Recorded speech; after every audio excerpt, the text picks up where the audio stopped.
touch me.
A fresco was unearthed that revealed an image of life on the island 3,500 years ago.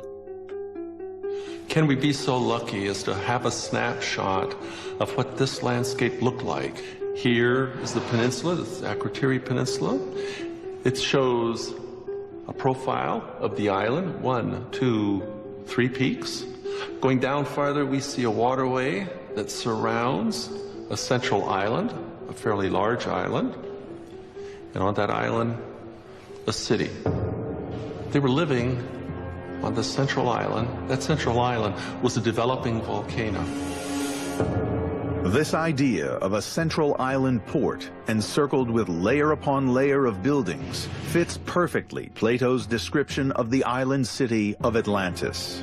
A city that at the height of its power was blown to bits in a devastating eruption. Seismologists are now following a trail of clues that lead from Santorini back to the palaces of Crete. They will reveal the full extent of the horrific disaster that tore Santorini apart and led to the destruction of an entire civilization.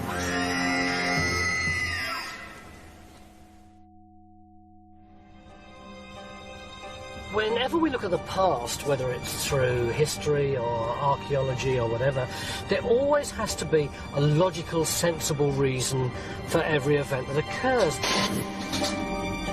But just sometimes you come across an event, and however hard you try, you can't find a normal, rational reason for it, which is why we call those events paranormal. We're going to be looking at one of the most intriguing cases of group reincarnation on record. Could a West Country housewife really have been possessed by the victims of a medieval genocide?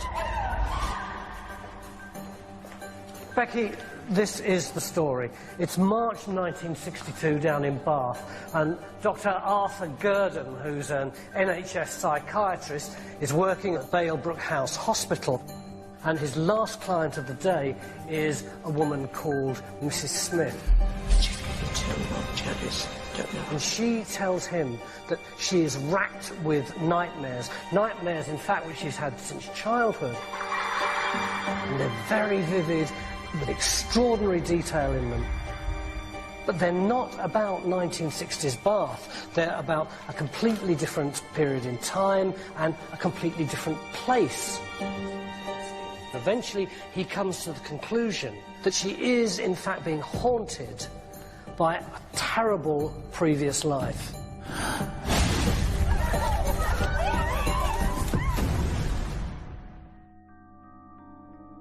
Dr. Arthur Gurdon was a psychiatrist at Balebrook Hospital near Bath.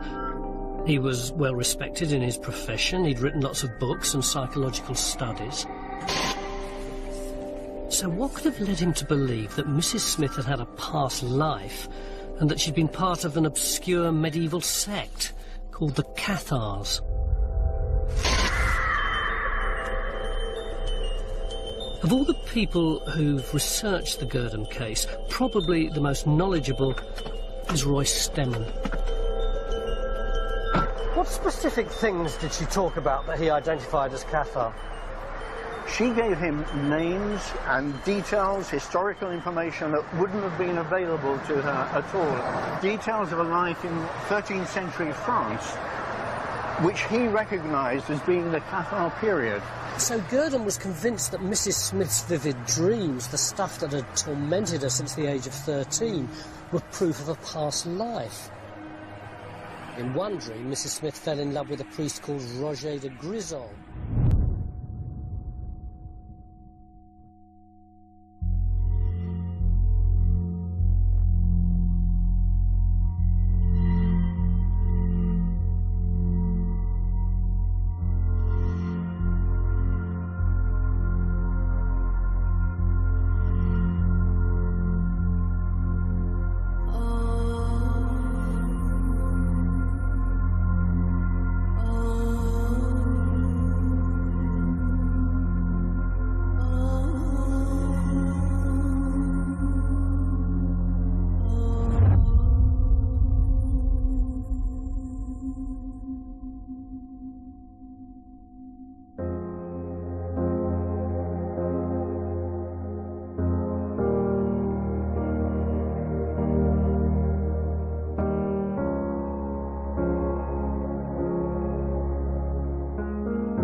Very great destruction has been effected. A historic building, and not for the first time, even on this actual site, has been brought to ruin. But no one with a proper sense of values, weighing the importance of a building against the importance of the lives of our men, can do anything but fully endorse this regrettable military necessity.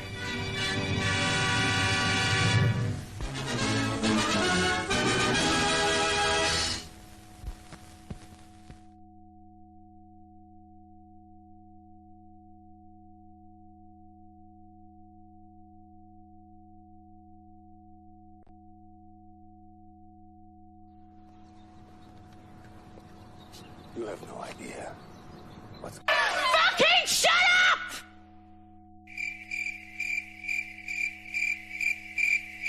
Thank you.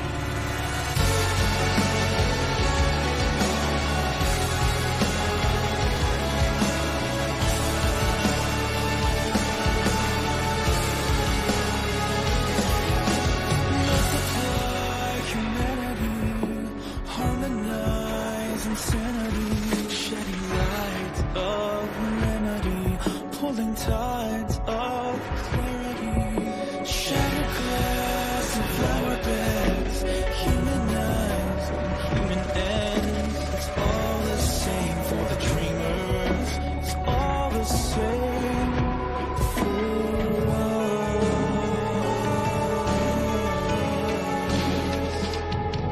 Float on through the painted sky where dreams will be unified as I'm swept inside with butterflies.